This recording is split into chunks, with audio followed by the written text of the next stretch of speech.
Hello, everyone. I'm Jay Nordlinger of the Renew Democracy Initiative and its publication, The Next Move. Both RDI and The Next Move were founded by Garry Kasparov, the chess champion and democracy champion. It was 40 years ago this month that Garry won his first World Chess Championship, and he stayed on top for a cool 20 years. Good morning, Garry, and happy anniversary, if I can put it like that. Thank you very much, Jay. Yes. It's a bit sad even thinking that the biggest victory in my life did happen 40 years ago. But it's the good thing is I'm still around and I have many friends to celebrate it. Well, 1985, does it seem like last week? Does it seem like just yesterday to you? Um, no, it's not. It's not last week. It's probably just another life, and I would say not just another life, but just one life before the another life. So because my life had many layers, and what's happened in 1985 was part of this Soviet life, Yes. and that ended in 1991. First 22 years that brought me, catapulted me to the very top. Then there was the second chapter of this book that ended in 1991 with the collapse of the Soviet Union, and then I had many other lives like layers, and I'm not sure which one is now, but it definitely feels very different, and it's not just geographically. I live in New York, not in Baku, where I was born in 1963. Now it's Azerbaijan or Moscow. But it's everything else has changed. I think Yeah. the fact that the world keeps changing, and if we want to be adequate to the climate, geopolitical climate, and to the social life, we have to change as well. Yes. Well, I think a cat is supposed to have 9 lives. You and I have had maybe 4 or 5, something like that. We We have still have a more few to lives to go. spare, Yeah, absolutely. yeah. I think the final day of the competition in 1985 was November 9th, Yep. which would become also a famous day in 1989 with the fall of the Berlin Wall. And I want to talk about Berlin for a second. First, I want to say that we, RDI, have a Frontlines of Freedom conference coming up in December, December 8th through 10th in Washington. But you were in Berlin earlier this week for 2 events, the World Liberty Congress and Berlin Freedom Week. And you were telling some people about your first visit to Berlin ever, which I found very interesting. I think it was shortly after reunification. It was a chess congress. What did Yeah. you find? Yes. Uh, I think it was the very end of 91 or beginning of 92. I think probably end of 91, Mm, because it associates with Christmas, New Year's holidays. mm. It was a chess congress, and it was held. I think it took place in Adlon. It's just on that side, though I'm not so sure. Again, it's all I remember is, as you know, there's a clear separation of darkness and light. So you don't you didn't have to look for the place of the wall where the wall was located, because it was clearly divided, by light on Yeah. one side and the total, just darkness on the other side. That's probably that tells that told the story about two countries, two cities, two lifestyles that were about to become one. And have you ever had the experience? I have not. I've never been to the Korean Peninsula. Have you had the experience of being on the border of the two Koreas? Yes, that's I the thought separate. so. It's a similar experience. That was about 15 years ago. Not sure exact date. Um, I decided to take part in the activities of Human Rights Foundation when I was the chairman. That by sending balloons Mhm. filled with hydrogen balloons across the border, and that's where I experienced. It's an even bigger sensation than Berlin, Yeah. because that's yeah, you knew you were in the city, and that's and you can have visual contact with other buildings. Yes, they were dark, but they were still buildings. Hmm. Hmm. While there, it was uh, you on one side, it's you had the city was full of lights. I mean, this is it's lights. On the other side, that was absolute darkness. I mean, if you want to make a parallel with Mordor, with with Tolkien's uh, country of evil, so that was there. So it's and many people they pointed that you can have the same satellite pictures from the space. So you have South Korea, full of light, and then you had one, one spot, blinking spot in the capital of North Korea. The rest is dark. Yes, So maybe the Kim residence is lit up. maybe Kim's Yeah. residence, yes. Maybe the execution Uh, prison residence. Yeah, Gary, a few days ago, I was wandering around Checkpoint Charlie, which was so famous when we were growing yeah. up. And, one side and the other side. And I thought, will there come a day? Well, there will almost surely come a day, but when people can just wander around the equivalent of Checkpoint Charlie between the Koreas? That would be a sweet day. It's hard to imagine now, but it was hard to imagine the other too, so who knows? Yeah, that would be a great day. Yeah. But And a huge challenge. yes, you're right. It's to imagine that we would see the collapse of the wall and that everything could happen so swiftly. It, for many people, it was challenging, and it's some kind of science fiction. I But was yeah, I had once in my life the opportunity to talk with and question Paul Nitze, the great US diplomat, who was for a long while our chief diplomat in the Cold War.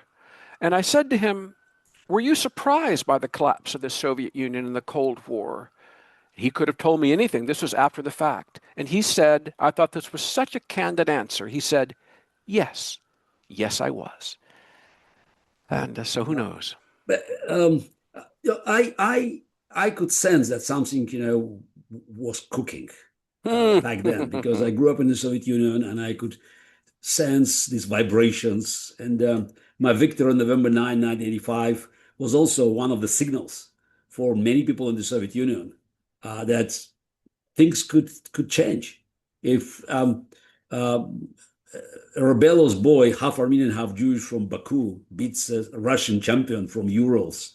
So in the heart of Soviet Union, just almost next to Kremlin, it's it was very symbolic. And it's again historical irony. November 9. So some dates, that they have real meaning. And you just said that later it will become big day in Germany, but uh, before 1985, November 9 also was an important day in German history. Mm.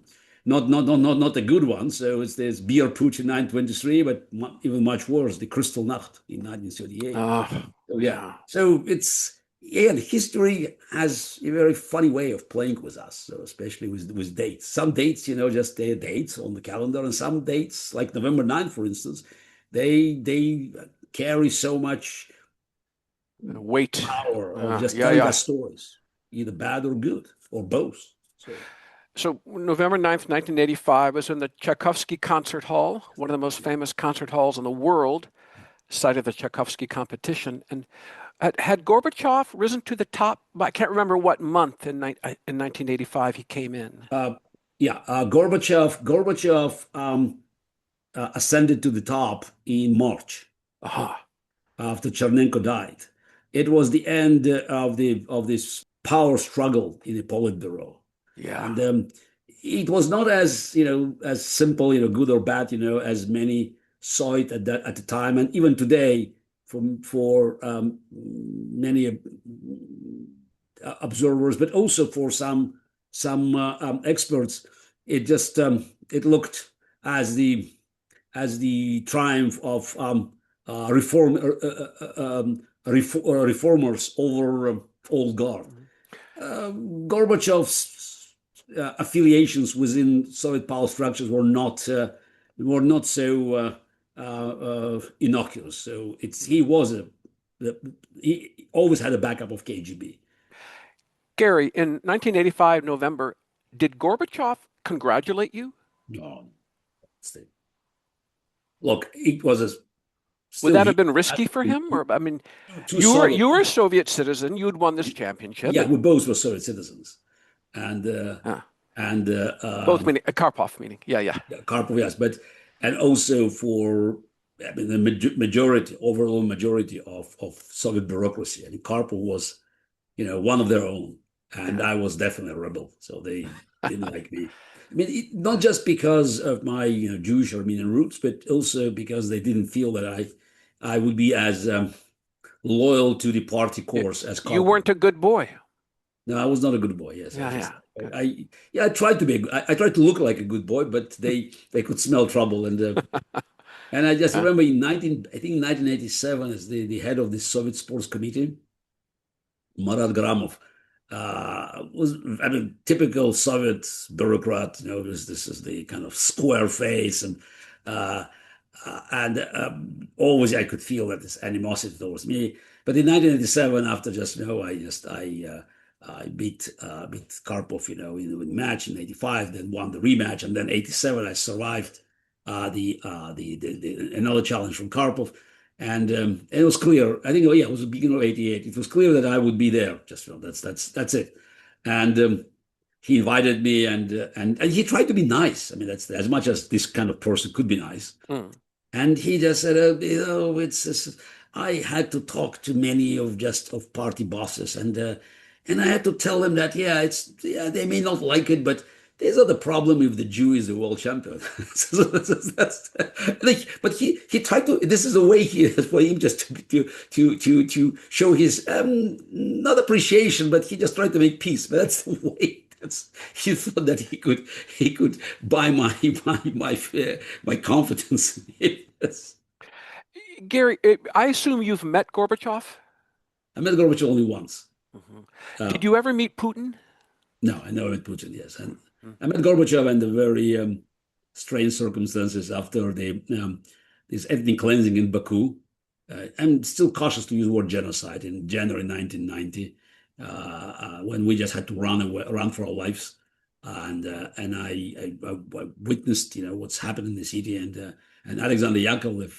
When I just told him the story, he took me to see Gorbachev, and there was the very long, I would say at least 90 minutes conversation, and that was the end of my illusions about Gorbachev. Garry, was the meeting in the Kremlin, in his office? No, it was not. It was in his office, but the Gorbachev's main office was not in the Kremlin, but in Oh, so-called Old Square. It's the building that had was a home for the leadership of the Communist Party. I see. It's very close. It's very central Moscow, but it's so-called Old Square. That was the kind of jargon. That's this. It's the I don't know why they called it, but that was the home of the top leadership of the Communist Party. Garry, in Berlin, you were talking about Boris Nemtsov, and I'll just tell our viewers that Boris Nemtsov was the leader of the opposition in Russia, murdered in February 2015 within sight of the Kremlin. And you said that Nemtsov had a particular way of measuring success. Yes, Boris had uh, uh, very full life. This is this. Uh, he was one of the very few people that I knew that could take the whole space the moment he entered the room. He was physically big, but it was just so much energy. It was beaming with energy. And Boris ended up eventually in opposition. He still tried to find his spot. He was in the parliament for a while, but it ended up with me just leading Solidarity, the main opposition movement in Russia, and as a man who experienced everything, from being in the government, being in the legal opposition, and then eventually, pushed to the streets. He used to say that, look, at a time where we don't have any democratic instruments to measure our our activities. So it's, yeah, with no elections, and it's just polls can be hardly trusted, and you don't have normal debate. So it's not a normal process. The only way to measure your success is to look at the Kremlin reaction. So if they go hard, with a hard stick after you, yeah, that means you're doing something right. Mm. So, and as you know, we say that he got the highest degree of recognition, a bullet from the regime, and that's what I refer to in Berlin, saying, we have to see what's being done by the respective governments against our activists. Garry, it must drive you crazy that in free countries, including the United States, in free democratic countries, there is sympathy for Putin and his dictatorship. And I wonder, this may be a hard thing to measure. Is it ignorance or is it malice? I suppose it depends on the person. Is it that these dear citizens don't know enough, or they do know and sympathize with it or support it anyway? I would like to believe that uh, in most cases we're dealing with ignorance. I'd like to believe, and I probably think it's correct. So majority is ignorant because they can hardly imagine the hardship of living under dictatorship, and you can not blame people who were born and raised in a free country that they don't understand that the difference are not stylistical. This is not just about a tiny bit here and there. It's fundamental. It's this. Often I asked about demonstrations in Moscow, and they said, but it was not very popular. You had few thousand people, or maybe tens of thousands of people. But in a city like Moscow, this is not, that's not impressive. Here in New York, if protests, or in Paris, we have hundreds of thousands, sometimes millions go to the streets. I say, yeah, the difference is that in Moscow, or in places like Moscow, police is going after us. Here in New York, police on the streets to defend you. So it's in Russia, we experience something that I could even hardly explain to Americans. Yeah. It's because it's a very different atmosphere. It's like we're not even breathing the same kind of oxygen. So it's and the regime, can employ all sorts of tactics against you, because at the end of the day, you end up in a courtroom, and the judge will say whatever it takes to put you behind bars. So I remember when I was arrested, and first time, and they charged me with violating public order. The officer who allegedly arrested me, and of course he was not, he just couldn't even I indicate neither time nor venue. And I said, look, we have journalists. I was not arrested at, say, 1:10, as in a protocol, in official arrest order, not at the Pushkin Square, but I was arrested 12:35, and on another square, Mayakovsky Square, and I have video proof. And the response of the judge, just again, how anyone can imagine in America. Oh, I don't have to see it. I trust the person because he's wearing uniform. That's all we have to know. I think today more and more Americans could actually sympathize with what was our experience for obvious reasons. But still, it's difficult for people who Yeah. used to rely on the rule of law and impartiality of the law to understand how the law can be turned against people that had no intention to incite violence. We had no violent acts during our demonstrations. I mean, not a single broken window. I mean, set aside, of course, burned cars. So it Sure. was Sure. very, very, very quiet. The only, I mean, it's not quiet. It was lawful. Quiet, no, we just were shouting. But it was all within our constitutional rights, and the only violence in the streets came from the riot police, Putin's riot police, that went after us. So but we have here in America and in Europe, we have a portion of population. Unfortunately, it's not that small, so I think it's minority, that supports Putin out of malice. Uh, or just they believe that, that's the way to run the country. Yeah.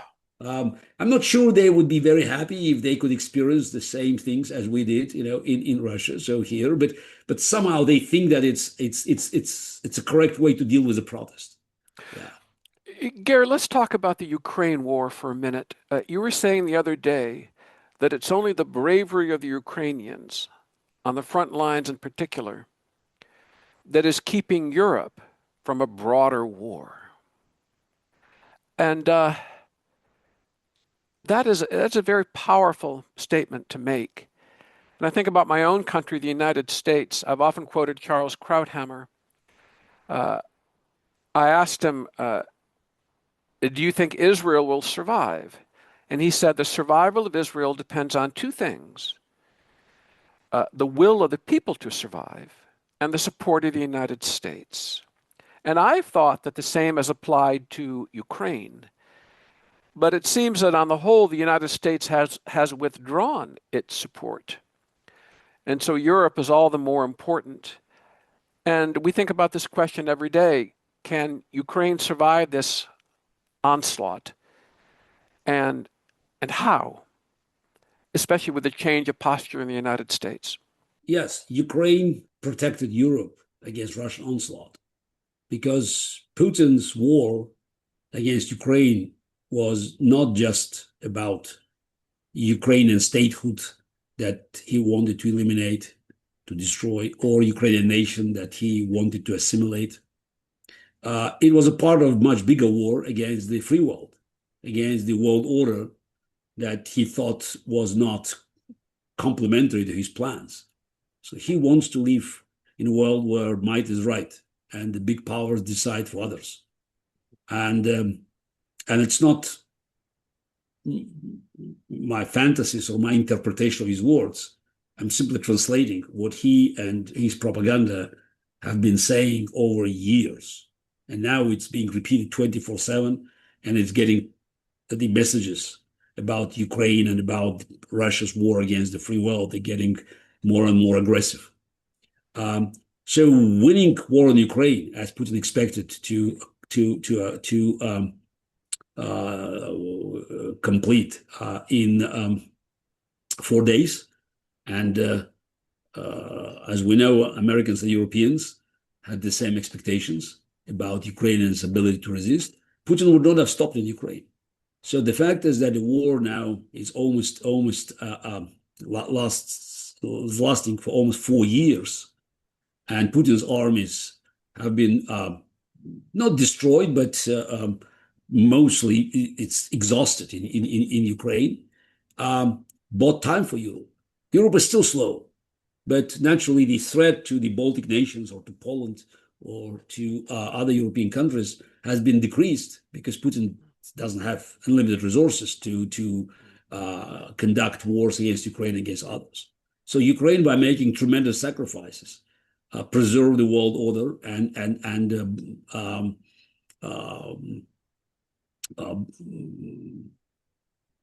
refuted Putin's plans to change the balance of power in Europe. Gary, obviously, the defeat of Putin in Ukraine would be good for Ukrainians, good for the world at large. It would be good for Russians as well, wouldn't it? Can Russia be cured of this imperial appetite, that this hunger, this apparent need for conquest? I wouldn't be categorical saying yes because I have to be objective, but I think there's a good chance because if we look at Russian history, say last 200 years, it's something that is it's always consistent. The wars that ended up well for the country strengthened the regime and put all the reforms on hold. We go back to Napoleonic Wars. It's Napoleon's invasion in 1812, and the victory in Russia and an overall victory of the coalition that was led by Russia put an end to the potential reforms of Alexander I. And following this victory, and the Vienna Congress in 1815, so instead of reformers, so he just brought more reactionary persons to run the government. The war in the middle of the 19th century, the Crimean War, that ended up very poorly. The war that started by Russia trying to destroy Ottoman Empire and also to get control of the Holy Land, and just claiming that Russian Tsar should be the guarantor of Christian rights in Ottoman Empire, which brought eventually Britain and France on the side of Turkey to prevent Russia of taking control of the Straits. So the war was a disaster.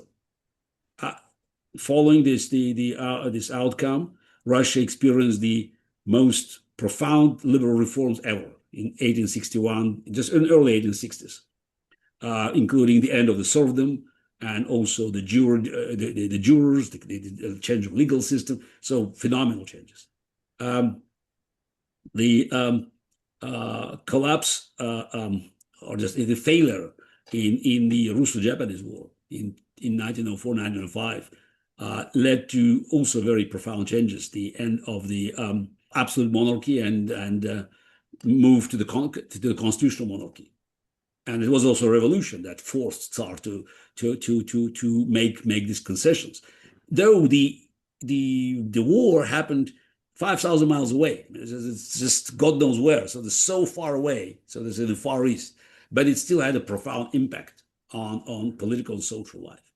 The World War I that ended very poorly for Russia. So in 1917 led to the collapse of the monarchy, and eventually it's brought Bolsheviks to power because of, again, it's another story. But the fact is there was a big shift, and it's the first stage of revolution was good and positive, but Bolsheviks take over, of course, was disastrous. But World War II, where Soviet Union ended up on the side on Victoria's side, still being used by the regime as the justification for all wrongdoings, because we won, and there's so much of this folklore. So there's all this mythology of the World War II now made it into Putin's propaganda. I don't think that you will easily, just find out people who will tell you the correct story. I mean, it's even the basic facts of the World War II. That's the Soviet Union actually was, in coalition was British Empire and the United States, and of course, very few people will recall that Soviet Union was an ally of Nazi Germany the first 2 years of the World War II. So, and the war in Cold War and the most vivid illustration of Soviet failure, like Afghanistan, led to the collapse of the Soviet Empire in Eastern Europe and eventual collapse of the Soviet Union. So nothing short of Ukrainian victory, which could have a most symbolic effect by raising Ukrainian flag in Sevastopol, would help Russians to reconsider its view about current political regime and potential future changes in the future. I think that Russians need this shock therapy to understand that the empire is dead. Garry, on the subject of China, obviously the Ukrainians are very interested in the outcome of the Ukraine war. The Balts are, the Poles are, the rest of Europe is, we Americans should be, etc. Really interested in this war are the Taiwanese. And you and I saw the former president, I can't remember, of Taiwan in Berlin, Tsai Ing-wen, talking about the relationship between Ukraine and Taiwan. And no wonder Taiwan is watching so eagerly and nervously. What say you to this, Garry? Oh, it goes without saying that the outcome of the war in Ukraine will have dramatic impact on other parts of the world where we are engaged. I say we, the free world, engaged in battle against tyranny. Ukraine is the main battlefield, or it's probably more than battlefield. It's the front line of this global war between force of tyranny and freedom. Mm-hmm. But the outcome of the Ukraine war will be felt around the globe. from Taiwan to Venezuela, from Belarus to Zimbabwe. No question. And Gary, when my fellow Americans say, I don't want to support Ukraine, let's save our resources to defend Taiwan, they wouldn't lift a finger to defend Taiwan. Do you agree? Look, it's a typical excuse. Yeah, let's move our resources. No, at the end of the day, the same people will say, you know what, maybe we should consider, just make a deal with China. No, in the world of the of the era of globalization, you can't separate your priorities. Oh, we defend freedom here, but not there. It's all connected because the collapse, God forbid, of Ukraine will give tremendous boost of confidence to Xi Jinping because it's not just about resources, money, weapons, manpower, but it's also about confidence. It's about psychology, and Ukrainians' heroic resistance uh, sends the signal, just a signal of hope Yeah. to people around the globe. And And it's not patriotism. surprising that it's not surprising China is behind Russia's war. Putin would not last long without Chinese support because, from China's perspective, this war helps Xi Jinping imperial agenda. And what an axis. Russia, China, North Korea, Iran, Cuba, they're all there in Venezuela, alliance. okay, Venezuela is busy with other problems, but Mm, yes, but absolutely, they all are involved in this war, and okay, that was the original idea of forming World Liberty Congress mm.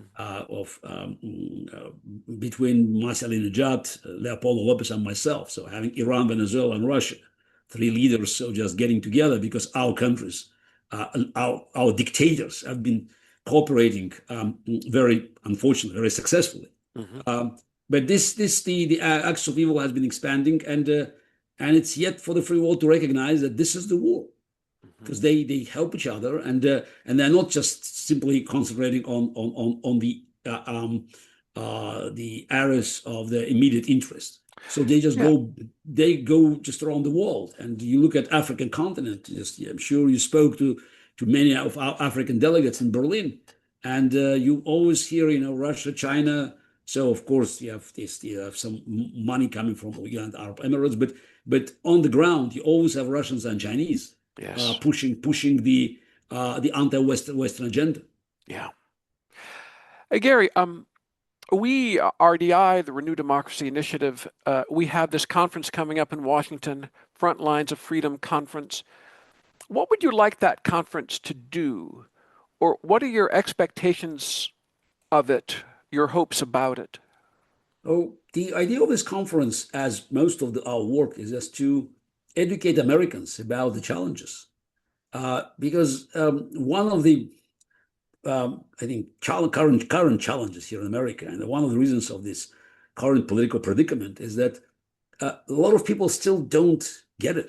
So they just they don't know how to connect the dots. I've been writing about the threat of radicalism, both right and left in America, for more than 10 years. So my first article about potential threat coming from Donald Trump goes back to 2015, so the spring 2015. And I've been always, very vocal about threat coming from the far left. And and I think that it's now Americans should understand that it's the country is besieged by the radical forces that are just gaining more and more power. And they with all the antagonism between them, they're quite happy to fight each other because at the same time, by shooting at each other, they accidentally hit people in the center. Mhm. um, and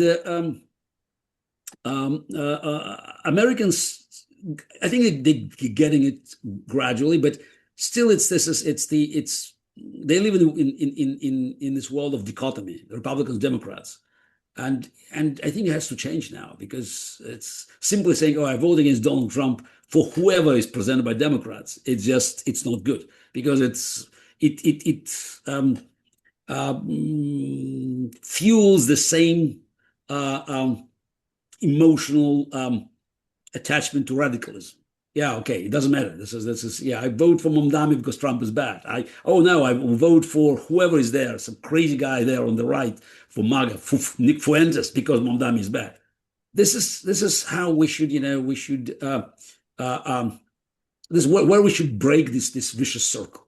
It's what I uh, occasionally call as the vicious circle of Spanish Civil War. So Hmm. back in 1936, 37, you wake up one day in Spain and you understand you're Franco communists, and that's it. So just no matter what you think, you have to make a choice. We have to avoid it here. And what could be better experiment, but to hear from people that learned it firsthand and just tell you the same story. It's not exactly the same story, but it's very similar algorithms. And when you hear it from Russians, Belarusians, and then Africans, and then Venezuelans, Cubans, Chinese, Uyghurs, and it's then you understand it's wow. It's you have to see this as a global war. That was the idea of World Liberty Congress, and that's what RDI is trying to accomplish here by relying on the dissidents and just and trying to engage people in the conversation. It's by not attacking the problem from right or left, but from just from the side. It's not it's a perpendicular attack. So this is no. We are not taking sides here. We are trying to tell you that even America, with all this all the checks and balances, with all the beautiful laws and constitutional clauses and traditions, it's not immune.